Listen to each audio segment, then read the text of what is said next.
Hey, what's up YouTube? Now I am going to talk about Nexus 6. When the Nexus 4 launched in late 2012, the most enticing thing was its initial $300 price point. For an unlocked device with decent hardware, it seemed like a steal.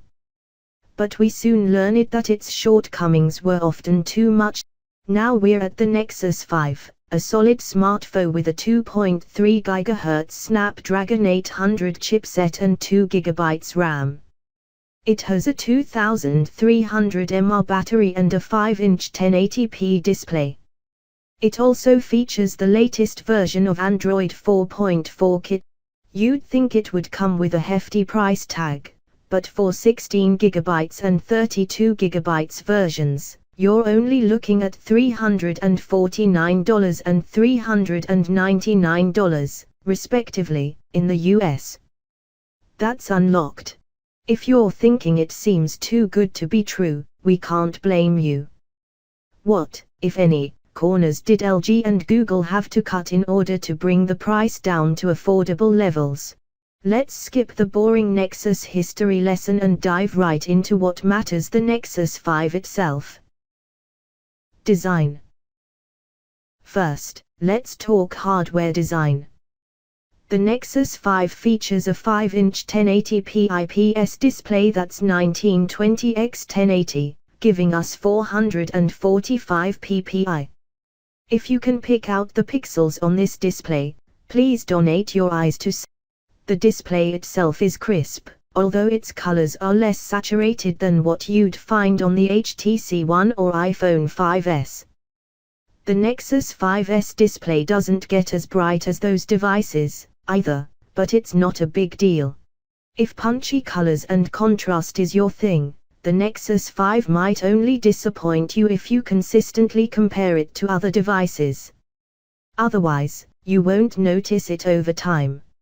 Being a 5-inch display device, the phone itself is pretty large, but not entirely unwieldy. It measures 5.43 x 2.72 x 0.34 inches.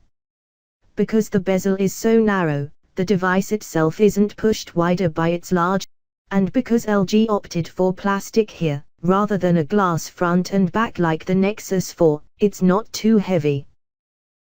Above the display, there is a round earpiece, and it gets surprisingly loud given its size.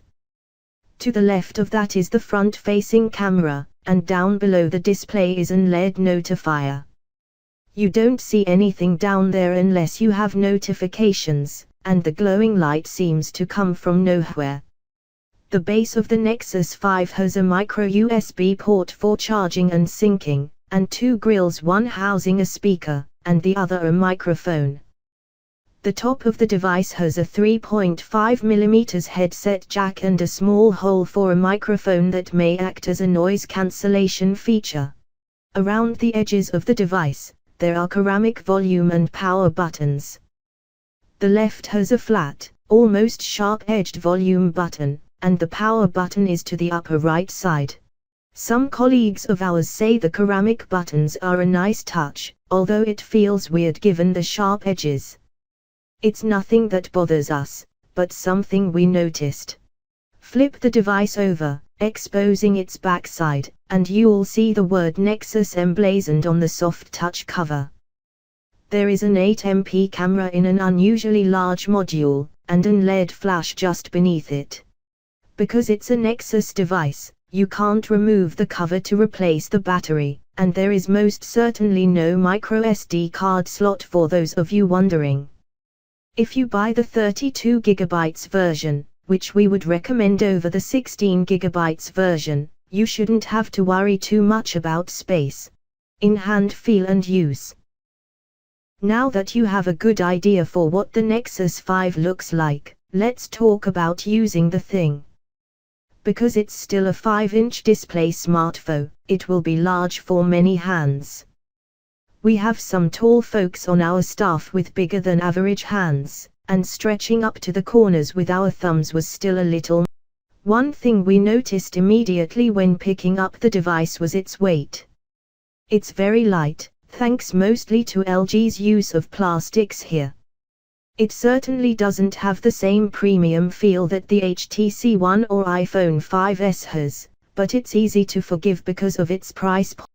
The soft touchback can get pretty greasy even if you wash your hands frequently, but it's easily wiped away. We tend not to get so picky with these things anymore, but we know there are folks who like their devices looking pristine. While we're going to dive deeper into the software, we will say this: it is fast. Given its lack of garbage apps and widgets from carriers, and perhaps buggy interfaces from manufacturers, the Nexus 5 flies. We didn't have any real issues with software except for the occasional app crash, but that might have more to do with apps not being fully optimized for this new version of Android. If you're buying the Nexus 5, chances are you already know what you're getting into. While we'd like to believe otherwise, most of the folks we know buying the Nexus 5 have known about its coming for some time. Thanks for watching my video. Subscribe my YouTube channel for more latest updates.